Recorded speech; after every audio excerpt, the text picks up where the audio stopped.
my name is Caroline. I'm one of the obstetric physios and I'm going to go through the back and pelvis advice session for pregnant ladies. If you have any niggles, aches or pains in your lower back, your hips or your pelvis, I'm going to go through some advice, looking at the anatomy of the pelvis and going through some equipment. There are some leaflets and that will be really helpful for you as well.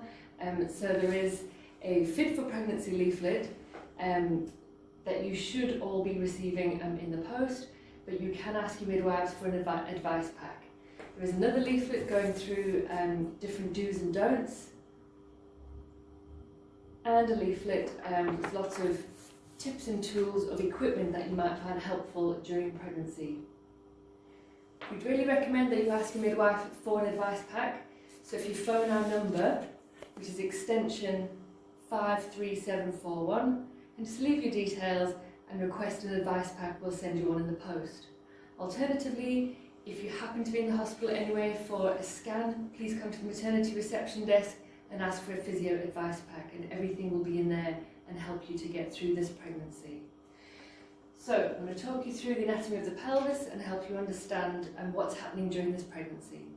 So this is your pelvis. You have your big pelvic bones around the side, and coming together at the front are your pubic bones. In the middle of your pubic bones is this cartilage, which is normally 4 millimeters wide when you're not pregnant, and this is normally a really strong joint in the body when you're not pregnant. However, when you are pregnant, your hormones are softening your ligaments. Your ligaments are basically like strong elastic bands that surround every joint, and your hormones are just starting to soften those ligaments, so you're now not as strong in the joints in the pelvis. So at this front, pubic bones are now not quite as strong, so you're a little bit more vulnerable around the front, so you need to really be careful what you're doing with your legs. So your hips are here and your legs are here coming out the pelvis. So please be careful that you're not doing big wide movements in and out of car. You're not standing on one leg getting dressed, shaving in the shower, you're not pushing anything out the way with your foot. So really to look after these pubic bones in here. If you are getting aches and pains, the golden rule is trying to keep your legs together as much as you can to be more ladylike. So ideally get dressed sitting down.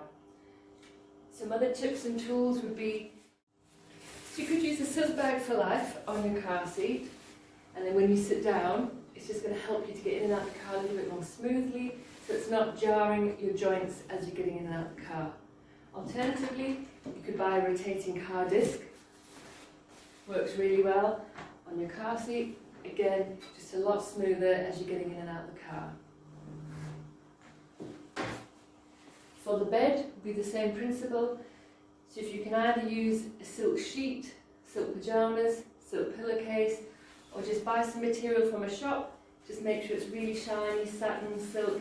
You can get 2 meters, sew it in a loop, just sew one seam, and it's like a glide sheet. So you put that on your bed, under your bottom, under your hips, and as you turn in the bed, it's a lot easier to help you get in and out of the bed.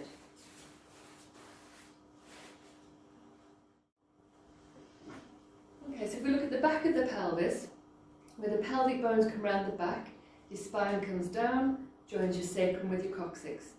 So your sacrum is a triangular bone with your coccyx at the bottom, and there's a lot of junction on here, so pelvic bones come together, meet the sacrum bones, form your dimples. So in the base of your spine are your dimples there. Now this sacrum does sit perfectly in the middle of your pelvis, but it does gently rock up, down, side to side. So that's normal, and then you have your big ligaments which hold everything in place, but while you're pregnant, they've softened.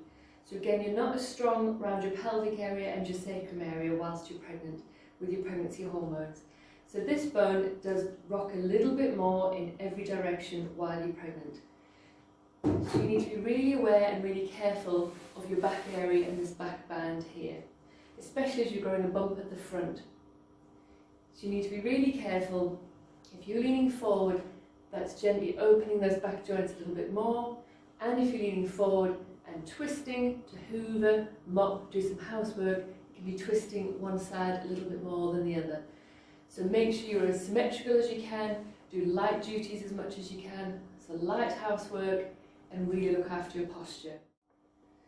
So posture is really important wherever you're sitting, so make sure you're sitting on an adult chair, preferably with a back on it, an adult size and some arms on it. So you can use any sort of cushion, pop that in your lower spine or lumbar support so it's comfortable, shoulders back. So ideally knees and hips are level and you have a good spine and good support. So think of the car, house, sofa. Equally, don't sit for too long. So regular little golden rule will be every half an hour. Just shuffle yourself forward. Make sure you're rolling your lower spine, having a good stretch both ways. Maybe even just round off your shoulders, stretch your thoracic spine, get everything moving, get your shoulders back, get your shoulders rolling, even a gentle twist. And make sure you've moved everything regularly every half an hour. And every hour, we'd say just stand up or do the opposite and just maybe have a good stretch. Okay, some alternative tools would be to use a wobble cushion. So you could buy this as an online purchase, you don't have to buy this made, but this is really handy if you do work a lot on an office chair. So we'd say maybe every hour on the hour, just sit on this for 5-10 minutes. So you sit on this wobble cushion, which is basically got some air in it, and then it just helps you to just do some pelvic tilts, so just move the pelvis forward, back, so you're just switching your muscles on and off, you're getting some circulation into the joints. Alternatively, you could get a ball. So the ball is one of the best tools we'd recommend for pregnancy. So you can buy in most of the shops now. So the only thing we'd say is make sure it is a 65cm ball and it says anti-burst on the box. And then make sure you've got the right pump to go with the stopper. So get someone else to blow the ball up. And then there are 3 different ways you can use this ball. So you can sit on it. And when you sit on it, same rules apply. So make sure your knees and hips are level. And maybe your knees are roughly shoulder width apart. On the ball you can gently rock and glide forwards and back. So again, you're just using your pelvis to glide forward and back. You can go side to side, just rotate your hips, whatever feels comfortable. So just 10-15 minutes on the ball just to get everything moving, and it should be more comfortable than your sofa. So other uses for the ball, you can either put on a table or a chair, and you can lean forward on it. So you just hug forward, just mind your chest out the way and just stretch your back out. So this is a really good position just to stretch your back out. You could then tuck your bottom in even more, just have a really good stretch around the sacrum and coccyx. You could stick one hip out just to stretch all the muscles in your bottom and the other side, or just simply rest. This is a good position for pregnancy and also would help you if you went into labour as well. Alternatively, you can put the ball against a wall in your lower back and you can just gently rock. And again, this just helps rest your muscles, relax your muscles on the ball.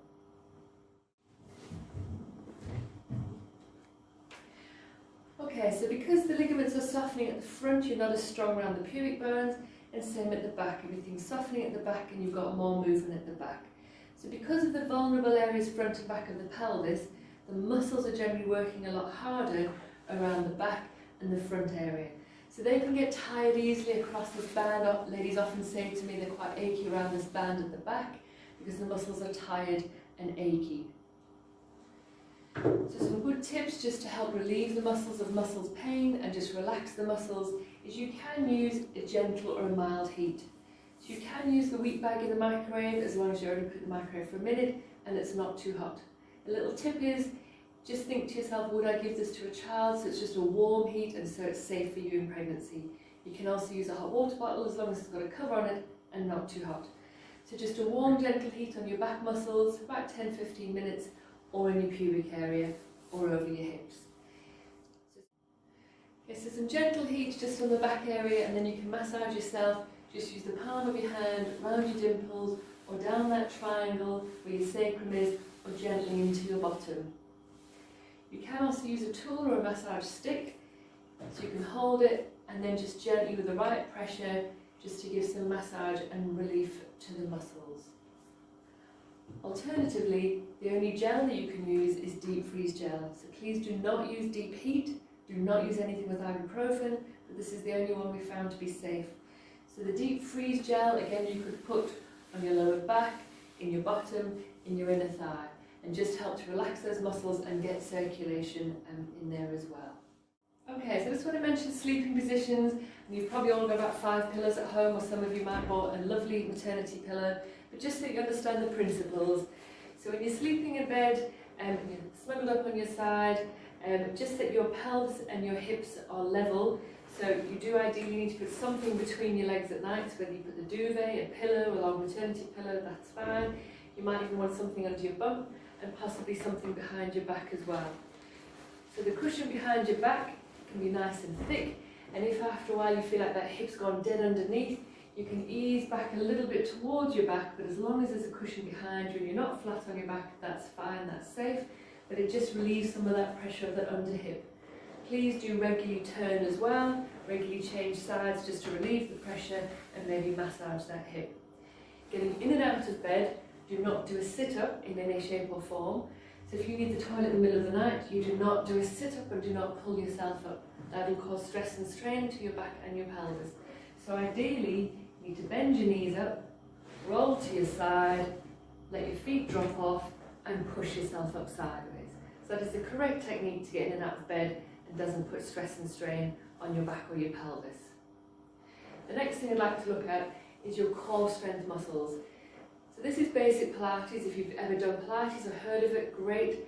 That will put you in good practice. So because we don't want you to use your six-pack muscle, we want you to use your underneath muscles. This is your core strength muscle running underneath your bump. This is a really important muscle. So to simply put and to simply use it, we often say pretend you've got tight jeans on and all you're going to do is zip your tight jeans on so it just draws in your lower bump, but you still breathe, don't hold your breath.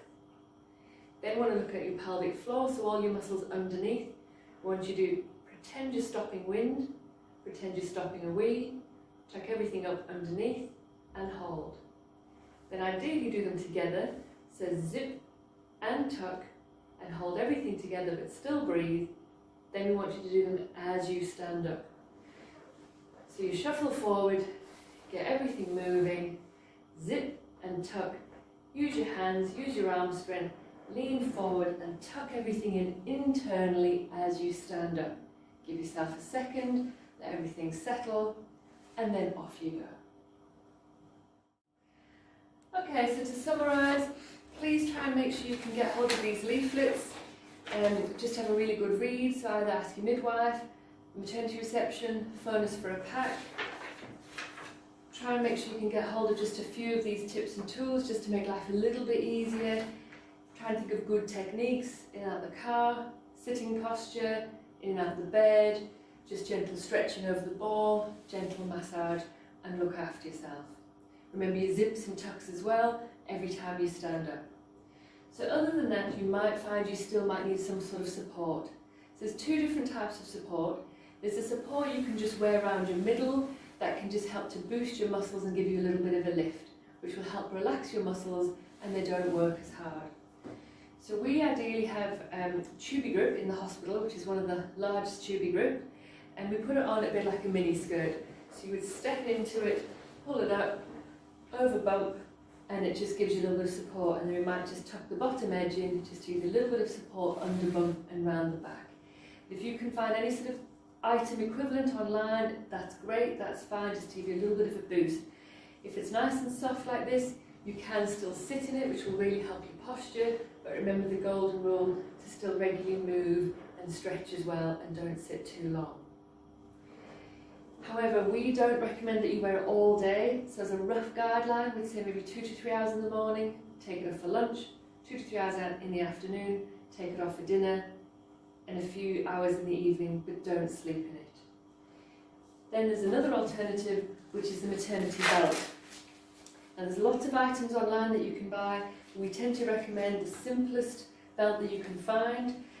So ours is about 3 inches wide and has 1 layer of Velcro on the top.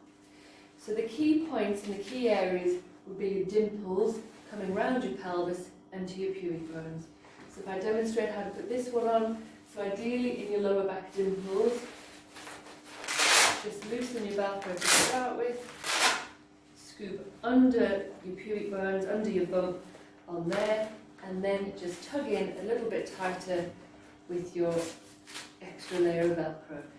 So it should be securely in place around your dimples, come under your pubic bones, and just gives you a little bit of support and strength around your pelvis. But this belt is only for walking and standing. So because this is quite strong, this needs to be removed when you sit. So if you do find something equivalent online, that's fine, but as long as you know to only use this for standing and walking. So that is the end of the back and pelvis advice session. So I hope you found this helpful and some of the tips and tools become useful to you. Take care.